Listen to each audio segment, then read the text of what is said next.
Ano nga ba ang mga signs na malapit ka ng hiwalayan ng jowa mo? Naku, dami-dami pong mga signs na ganyan ha. Basahin natin. Sabi ni Sergio Gonzalez, ilan sa mga dahilan na malapit ka ng hiwalayan ni jowa ay yung lagi ka lang hinahanapan ng mali, pinagbubuntunan ng inis o ng galit na wala naman siyang mabigay na dahilan. Nagkukulang na lagi ang oras na pagkasinita mo, babalik ta rin ka pa. Ang ending, sa'yo ang sisi. Umiiwas sa seryoso mga usapan na puso sa puso, ilan lang yan siguro. Oo, para sa mga signs, ano. Thank you, Sergio Gonzalez. Sabi naman ni Helen Morcilia, yung palagi na nakakalimot na meron kayong usapan, yung lagi nang may alibay, yung palaging galit at hinahanapan ka ng mali, aba nagkakaparehas halos, ano. Ay higit sa lahat, wala nang pakialam sa'yo at wala na siyang interes na pag-usapan pa yung mga plano ninyo. And I agree. Opo, ganyan nga yung iba. Dinadaan, nagagalit, wala na nga kayong pinlano. Tapos, ikaw pa ang pagbubuntunan ng kanyang galit kahit pagkaliit-liit na bagay. O pagkaliit-liit na bagay na siya pa ang gumawa, sa'yo pa ibibintang. Ang matindi, nung nagawa niya sa sarili niya, wala ka pa dun. Sa'yo nagalit. Ikaw kasi, ikaw na lang palagi. Ayan. Sabi ni Flor de Liza Casquero, malapit ka ng hiwalayan ng jowa mo kapag ka lagi na lang kayong nag-aaway. Simpleng bagay na mga pinagtatalunan, tapos parang ayaw ka na niyang kasama, hindi na siya sweet sa'yo, ramdam mo na, nag-cold na ang pakikitungo niya, kahit hindi na siya nagsasabi, pinararamdam niya na lang, tapos ikaw na lang ang nakakapansin nun kasi marami na mga pagbabago. In short, wala na pong effort at hindi na rin sweet. O eto, sabi naman ni Marvs Cartagina, number 1, hindi na nagpaparamdam sa chat at kung mag-reply man sa'yo ay may iksi lang. Legit po yan. Opo. Oo, may ganyan. Tapos number 2, wala nang time sa inyong relasyon at hindi na masaya. Kaya pagka yan ang naramdaman ko sa kanya, alam ko na ang ibig sabihin. Palayain na lang ang sarili kaysa ipilit pa ang relasyon na ikaw na lang naman pala ang lumalaban. Si Jan Tugap, yung parang nanlalabing na siya at feel mo na iba na ang pakikitungo niya. O ganoon yun, paalis na yan, magpapaalam na yan. Oh. Bye-bye. Tsaka hindi na, si Maring Marceline Reyes, sabi niya, yung hindi na madalas na nagte-text or call, katulad ng dati, halatang halata mga kapatid. Agree? Agree.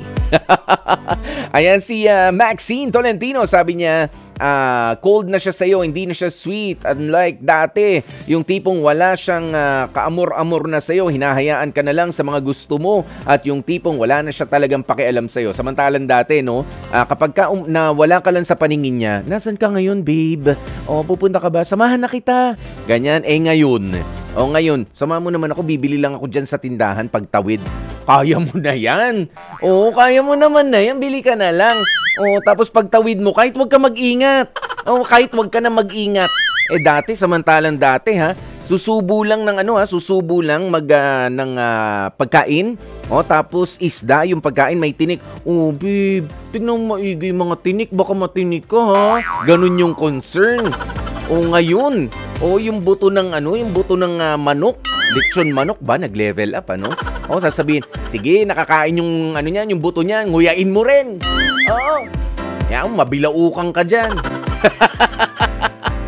Ayan. Ito naman si Brian Balbido. Ewan ko sa'yo. Bahala ka dyan. Basta wala na raw gano'n. Hindi na sweet, di ba? Yan.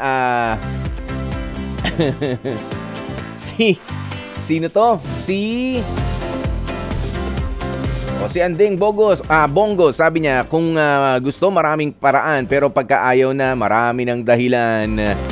Ayan, si Toms Tumbaga, sabi niya, pagka hindi ka na niya madalas nakausapin at halikan, pagka magkasama kayo. Oo nga, yung tipong yung parang bahong-baho sa'yo.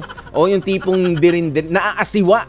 Di ba may gano'n yung parang, dikit ka ng dikit. Samantalang dati, pag naglayo yung balat ninyo, pagka nagde-date kayo, talagang makayapos. Pagka init-init, may El Nino noon. Di ba? May El Nino phenomenon. Pero parang hindi tumatagos, hindi kayo tinatabla ng init. magkayakap, ganyan. Pero ngayon, malamig na ang panahon, maliit ang payong, umuulan pa, ni hindi man lang mapasilong yung jowa. Dati nga pinagdadala mo pa siya ng shoulder bag niyang kulay pink kapag ka sinusundo mo sa school. Ngayon, yung pinang-grocery na dala-dalawang eco bag na pagkalaki-laki. Kaya niya na yan. Kaya niya, praktisado yan. Nagwe-weights yan. Wala na. Ewan ko. Ayan, pero kung ano pa man ang paraan, mararamdaman nga po natin yan. Sa kung ano nga ba mga signs na malapit ka ng hiwalayan ng jowa mo. Well, unang-una talaga yung communication. Kapag ka wala ng lalim or wala ng communication at all, malapit-lapit na sa katotohanan yan. Nakakalipas ng ilang oras, ng ilang araw, lalo na kapag ka medyo masama pakiramdam mo, yung dati-rati na pangungumusta sa'yo ay wala na rin, malapit-lapit na po yan. Unless medyo busy lang talaga si jowa, ang pinakamagandang gawin ay ang mag-usap pa rin. Para alam na kung kailangan ko na bang umalis o kailangan mo bang umalis na sa relationship na yan, sige na, wag na tayong magdaan pa doon sa pakiramdaman. Maayos tayo nag-usap nang buuin natin ang relasyon na ito.